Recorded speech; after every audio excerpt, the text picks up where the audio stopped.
He thought she was just another black woman he could intimidate, until she walked into court and destroyed his career. The road was nearly empty that night. A few cars rolled past, their headlights bouncing off wet pavement. The streetlights flickered, casting long shadows over the stretch of highway outside Birmingham, Alabama. It was late, just past 11, the kind of hour where most people just wanted to get home. Lieutenant Commander Renee Dawson had been driving for nearly 2 hours, her fingers drumming lightly against the wheel, humming along to the soft rhythm of an old jazz tune playing through the speakers. She wasn't in uniform, just a simple black sweater and jeans, hair pulled back. She didn't stand out, or so she thought. Then she saw the lights in her rearview mirror, red and blue, flashing, gaining on her fast. Her stomach clenched. Not out of fear, she knew how these things went, but out of exhaustion. She signaled, changed lanes, and eased her car onto the shoulder. She put the car in park, took a slow breath, and kept both hands where they could be seen. She had been in the military long enough to know the drill. A white patrol car stopped just behind her. The officer took his time getting out. When he finally did, he moved like a man who expected obedience. Heavy boots scuffing against asphalt, one hand resting on his belt, the other holding a flashlight that flicked on as he approached. She turned her head slightly, watching him through the side mirror. The name on his badge caught the light. Briggs. License and registration. No greeting, no explanation. His voice was flat, practiced, impatient. Renee met his eyes in the mirror, then reached slowly into the glove compartment, pulling out her documents. "Was I speeding, officer?" she asked, her voice steady. Briggs didn't answer right away. He took the papers from her hand, holding them just out of reach as he gave her car a once-over. "Taillights out," he said. She frowned. That can't be right. Briggs finally looked at her. "Are you arguing with me?" A beat of silence passed. Renee could feel the shift in the air, that quiet, unspoken moment where power met resistance, and one side expected the other to cave. She'd seen it before. In briefings, on bases overseas, in training exercises meant to prepare sailors for the world outside the Navy.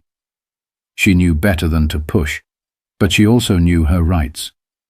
"I'm just saying," she replied, voice calm. "My tail lights were checked a few weeks ago. But if there's an issue, I can get it fixed." "Step out of the car." Briggs cut her off like he hadn't heard a word. Renee exhaled slowly. She glanced toward the traffic ahead. No witnesses. She tapped her fingers against the steering wheel once, then reached for the door handle. "Mind telling me why?" she asked. Briggs tilted his head, smirking. "Because I said so." She let that hang in the air for a second, then unbuckled her seatbelt and pushed the door open. The night air was cooler than she expected. She stepped onto the pavement, her posture relaxed but measured. She wasn't looking for a fight, but she wouldn't be bullied either. Briggs took a step back, scanning her. She could feel him sizing her up, deciding how much he could get away with. "Turn around. Hands on the car." This time she hesitated. For what reason? Briggs took a step closer. His smirk disappeared. "Are you resisting?" Renee held her ground. "No, I'm asking a question." A flicker of something crossed his face. Annoyance. Amusement. Maybe both. Then, without warning, he reached for his radio. "We got a non-compliant driver here," he muttered into the speaker. Then louder, "Turn around." Her pulse picked up, but her expression stayed neutral. "Officer, I need you to understand something," she said, her voice low but firm. "I know exactly what I'm allowed to do, and I know exactly what you can't do." Briggs didn't like that. His jaw tensed. "You're under arrest," he snapped, reaching for her wrist. Renee moved before he could grab her, stepping back just enough to avoid his grip. "Under arrest for what?" Briggs pulled out his cuffs. "For obstructing an officer." She exhaled sharply through her nose. So that was his game. Her military training kicked in, heartbeat steady, breathing even. She knew she had two choices: comply and fight this later, or push back and risk escalation. She wasn't about to become another statistic. With slow, deliberate movements, she turned, placing her hands on the roof of her car. The metal was cool against her palms. Briggs wasted no time yanking her arms behind her back, tightening the cuffs far too much before shoving her toward the patrol car. "You don't know what you're doing," she murmured. Briggs chuckled, shoving her into the back seat. "Lady, I know exactly what I'm doing." But he didn't. Not even close. The hard plastic seat of the patrol car dug into her back. Renee sat still, wrists burning against the cuffs, her breath measured. The door slammed shut behind her, sealing her in. Outside, Briggs strutted back to his vehicle, muttering something into his radio. She glanced at the partition separating her from the front seat. The faint reflection of her face stared back. Calm, composed. But beneath that, something simmered. She had been through combat drills, high-stakes operations, and interrogations in foreign territories. But this was different. This was a man with a badge, drunk on power, convinced he was untouchable. A few minutes passed, then 5, then 10. She shifted her hands slightly, testing the cuffs. Too tight. He had done it on purpose. The driver's side door swung open, and Briggs slid in, whistling. "Well, well," he muttered, pulling his seatbelt across his chest. "Let's take a little ride." She didn't respond. He threw the car into gear, pulling off the shoulder and back onto the road. The patrol car lurched forward, the overhead lights still flashing. She could see the reflection of the red and blue in the side mirrors, staining the road behind them. "You know," Briggs said after a moment, "most people just keep their mouths shut when I tell them to step out." Renee exhaled sharply through her nose. "And most officers don't arrest people for questioning a traffic stop." Briggs laughed, shaking his head. "Lady, you must really think you're somebody." She looked at him through the glass. "I don't think." "I know." That made him pause, just for a second. His knuckles flexed around the wheel, a flicker of irritation breaking through his smug exterior, but he covered it up quick. "You military?" he asked, his tone suddenly shifting. She didn't answer. "Yeah, I figured," he went on. "You got that attitude, that above-the-law type." He smirked. "Bet you thought I'd back off if you threw that around, huh?" Still, she stayed silent. Briggs clicked his tongue. "Shame," he mused, shaking his head. "If you'd just kept your mouth shut, we could have avoided all this." Her jaw tightened, the audacity of it, as if his actions were somehow her fault. The station came into view up ahead, a squat, grey brick building just off the main road. The parking lot was mostly empty. Late-night processing was slow, and for now it looked like she was the only guest. Briggs pulled into a reserved spot near the entrance, killed the engine, and turned to look at her through the partition. "Gotta say," he murmured, "I do love when they make it easy." Before she could respond, he was out of the car, slamming the door behind him. A second later, her door swung open. "Let's go," he ordered. Renee twisted her wrists slightly as she stepped out. The cuffs bit into her skin. He hadn't loosened them at all. She kept her head high as he led her inside, past a bored-looking desk sergeant, and into processing. The holding area smelled like old coffee and sweat. A metal bench lined the far wall, a steel door leading to the cells just beyond it. Briggs uncuffed her just long enough to push her through booking. Fingerprints, mugshot, the whole routine. The officers behind the desk barely looked up, just going through the motions. She had seen this kind of indifference before. It was the kind that let bad men like Briggs thrive. When it was over, he grabbed her wrist again, leading her toward the cells. "You think you're smart, huh?"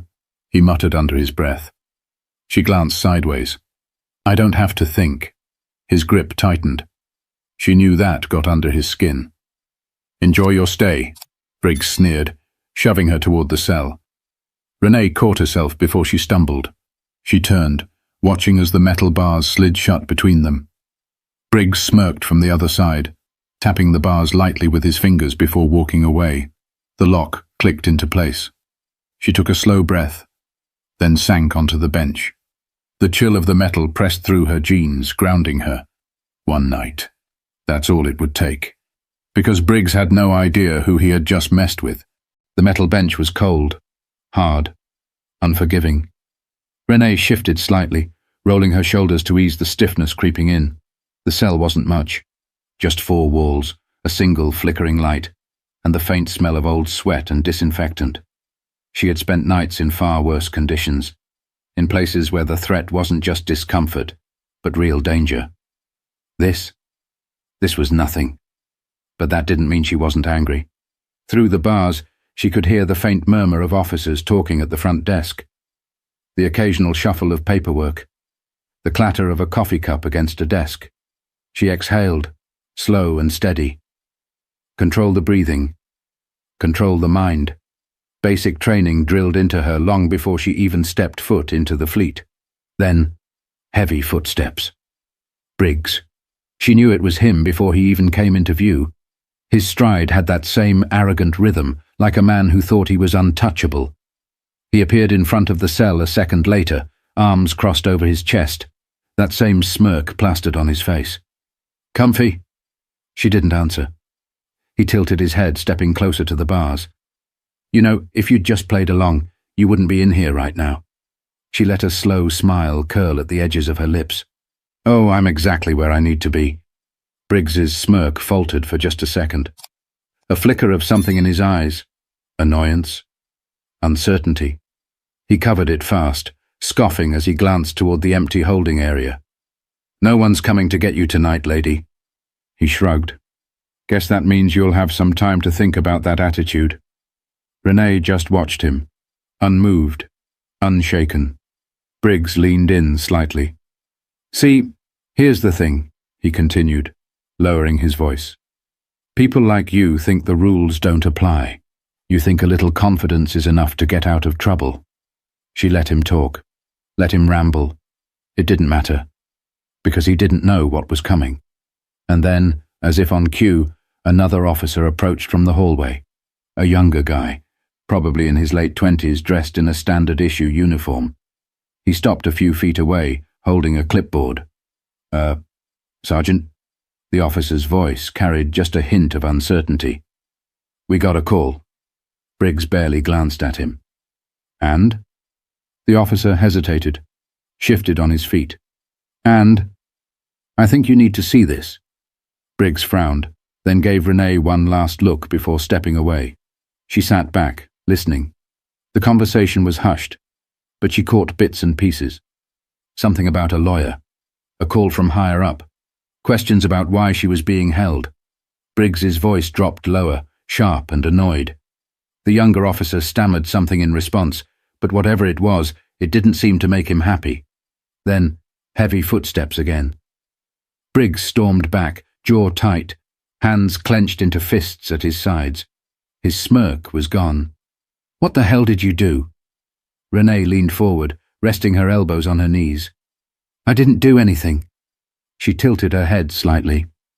"But people talk, and some of us have friends in very high places." Briggs' face darkened. She could see it now, that moment of realization creeping in. The shift in power. He wasn't in control anymore. He turned on his heel, muttering something under his breath, and disappeared down the hallway. Renee exhaled. It wouldn't be long now. And when the truth came out, Briggs was going to regret every single decision that led him here. Morning light spilled through the narrow windows of the courthouse, casting long streaks across the polished floors. The air inside was crisp, the kind of cold that settled deep in your bones if you sat still too long. Renee stood near the defendant's table, her posture relaxed but her eyes sharp. She wasn't in handcuffs anymore. No orange jumpsuit, no holding cell. Just a well-tailored navy blue blazer, a simple blouse, and an undeniable presence. She wasn't alone. Beside her, her attorney, Carla Whitman, flipped through a stack of papers, barely glancing up as people trickled into the courtroom. The woman was efficient, methodical. No wasted movements, no small talk. Renee liked that. The heavy wooden doors at the back of the courtroom swung open. Briggs walked in. He still carried himself like he owned the room, shoulders squared, chin slightly lifted. But there was a difference now, a stiffness in his step, a flicker of something in his expression that hadn't been there before. He wasn't as sure of himself anymore. Renee caught his eye. He looked away. Good. The judge entered, and the room quieted. Judge Alan Kirkland, an older man with a weary expression, adjusted his glasses as he settled in. He didn't waste time. "All right," he sighed, glancing over the case files. "Let's get to it." The prosecutor, a middle-aged man with neatly combed hair, cleared his throat. "Your Honor, we have reason to believe that the defendant, Lieutenant Commander Renee Dawson, was unlawfully detained without probable cause. Furthermore, new information suggests a pattern of misconduct involving the arresting officer, Sergeant Daniel Briggs." A murmur rippled through the room. Briggs shifted in his seat, jaw tightening. The judge peered at him over his glasses. "Sergeant Briggs, care to explain?" Briggs leaned forward, clearing his throat. "Your Honor, the defendant was uncooperative during a routine traffic stop." The prosecutor cut him off. "Uncooperative?" He turned, lifting a document from the table. "Lieutenant Commander Dawson's record shows a distinguished military career, graduate of the Naval Academy, multiple commendations, no criminal history, no outstanding citations. Are you telling me that despite all this she was such a threat that you had to arrest her over a broken taillight?" Briggs opened his mouth, then shut it. The silence stretched. The prosecutor continued, flipping through his papers. "Additionally, an internal review of your arrest history shows a disproportionate number of traffic stops involving black drivers in this district." The murmurs grew louder. Briggs's face darkened. Judge Kirkland set his file down with a sigh. "Sergeant, I don't like what I'm hearing." Briggs sat back, crossing his arms. She resisted. The prosecutor raised an eyebrow. "The body cam footage says otherwise." Another ripple of noise moved through the room. Briggs looked at the judge, suddenly more defensive. "I was following standard procedure." Judge Kirkland wasn't buying it. He glanced toward the bailiff. "Let's play the footage." A screen lowered at the front of the courtroom. A video began to play. Renee didn't turn to watch. She had lived it. Briggs barking orders, her calm voice, the unnecessary escalation, the smug way he tightened the cuffs. The room was dead silent when the footage ended. Judge Kirkland leaned forward, steepling his fingers. "Sergeant Briggs, you violated protocol. You conducted an unlawful arrest. And you failed to report the full details in your initial statement." Briggs opened his mouth, but the judge wasn't done. "The charges against Lieutenant Commander Dawson are hereby dismissed." His gavel came down, sharp and final. "And I strongly suggest an internal investigation into Sergeant Briggs' conduct." The tension in the room snapped like a pulled rubber band. Briggs looked like he had been punched in the gut. His face flushed red, hands clenched into fists at his sides. Renee simply exhaled. Slowly. Controlled. She never had a doubt. As she stood, collecting her things, she glanced toward Briggs one last time. Their eyes met. No words were exchanged. They didn't need to be. Because this time, she wasn't the one who had to fight for her reputation. Briggs was. Briggs stormed out of the courtroom, his heavy footsteps echoing down the polished hallways. His face was tight, his jaw clenched. He could feel the eyes on him, other officers, court staff, even reporters who had shown up after word of the case spread. He wasn't used to this. He was used to control, to walking into a room and commanding respect or fear. But now, the power he had taken for granted felt like it was slipping through his fingers. And then came the worst part. "Sergeant Briggs!" A sharp voice cut through the hallway noise. He turned. Chief Eldon Baker stood with his arms crossed, his expression unreadable. The older man had been on the force for over 30 years, a respected figure in the department. His word carried weight. Briggs straightened. "Sir?" Baker studied him for a moment, then with a curt nod, motioned for Briggs to follow him into a private office. The second the door shut, the chief's tone dropped. "What the hell were you thinking?" Briggs exhaled sharply. "I was doing my job." "Your job?" Baker scoffed, tossing a file onto the desk. It landed with a heavy thud. "That's not what it looks like from here. The body cam footage, the arrest history, the fact that you didn't even know who you were arresting. Briggs' nostrils flared. What does that have to do with anything? Baker leaned forward. Everything. His voice was quiet, but sharp. This wasn't some random woman. This was a high-ranking Navy officer. You think this is just going to disappear? Briggs looked away, grinding his teeth. She was disrespectful. She questioned you, Baker cut in. That's not a crime. Briggs scoffed, shaking his head. You don't get it. People like that. The chief's expression hardened.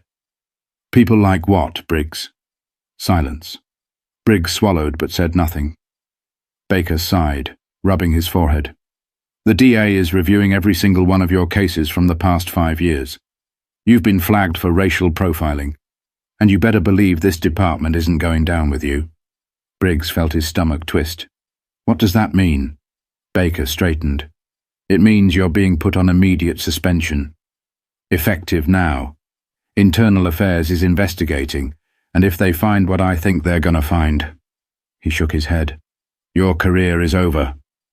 The words hit Briggs like a punch to the gut. His face burned. This is bull. Baker held up a hand. Don't finish that sentence. His voice was ice. Pack up your desk. And if I were you, I'd get a lawyer. Briggs stood there, fists at his sides, his world unraveling in real time. And for the first time in his career, he realized he wasn't untouchable. Across town, Renee sat in a quiet cafe, stirring a cup of coffee as she scrolled through her phone. The case had already made headlines. The footage had gone viral. Lieutenant Commander wrongfully arrested. Officer under investigation. She wasn't surprised.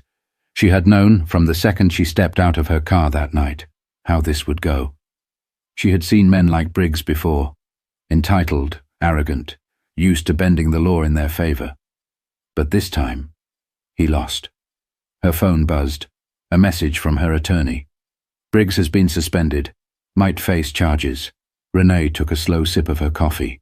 Good. She glanced out the window, watching the city move on around her. The fight wasn't over, not for her, not for the people Briggs had likely hurt before. But today was a win. The crisp afternoon air carried the scent of fresh rain as Renee stepped out of the cafe. The weight of the past 24 hours should have lingered on her shoulders, but it didn't. She walked with the same confidence she always had, head high, steps steady. Her phone buzzed again. This time it was a number she recognized. She sighed, then answered. Captain, Lieutenant Commander. The familiar voice greeted her. I assume you've seen the news. I have. A brief silence. Then, and how are you feeling? Renee glanced at her reflection in a nearby storefront window. She saw no signs of defeat, no cracks in her composure. I feel like I did exactly what I was supposed to do, she replied. The captain's voice softened. That's what I thought you'd say. A pause. The Department of Defense has taken interest in your case. Don't be surprised if they ask you to speak on it. Renee exhaled through her nose. Not sure I'm interested in being a headline. You already are, the captain countered. And whether you like it or not, what happened to you is a reflection of something bigger. She knew that. She had always known that. Briggs wasn't an isolated case. He was part of a system that had allowed officers like him to operate unchecked for years. This wasn't just about her. It was about the dozens, maybe even hundreds, of people who had been in her shoes but didn't have the rank, the legal team, or the voice to fight back. Renee leaned against a streetlight, watching the traffic move by. This isn't the first time something like this has happened, she said. And it won't be the last. No, the captain agreed. But it's the first time Briggs is facing consequences. And it's because you didn't back down. Renee closed her eyes for a second, letting those words settle. She didn't back down. Not when Briggs pulled her over, not when he tried to intimidate her, not when the cuffs tightened around her wrists. Not even when she spent the night behind bars, knowing full well the deck had been stacked against her. She had stayed firm, and now she had won. The captain cleared his throat. "One last thing," he added. "You might be getting a call from the mayor's office." Renee's eyebrows lifted. "Oh?" "Seems they want to recognize you for handling the situation with professionalism and grace." She smirked. "Now that's ironic." The captain chuckled. "You gonna accept it?" Renee thought for a moment, then shrugged. "I'll think about it." She ended the call and tucked her phone back into her pocket. Across the street, a mother walked with her young son, his small hand wrapped tightly around hers. He was laughing about something, carefree, full of life. Renee watched them for a moment. The next generation. She had fought for herself, yes, but she had also fought for him. For every black boy and girl who deserved to grow up in a world where men like Briggs couldn't wield their badges like weapons. She took a deep breath, and then she walked away, her steps firm, her purpose clear. Because this fight wasn't just hers. It never had been. Power unchecked is power abused. And the only way to change the system is to hold it accountable. What happened to Renee happens to people every day. People who don't have the privilege of rank, connections, or evidence to back them up. That's why it's important to speak up, to demand change, to refuse to stay silent. If this story made you think, share it. If it made you angry, talk about it. And if it made you realize how much work is left to do, stay engaged. Because real change starts with real conversations.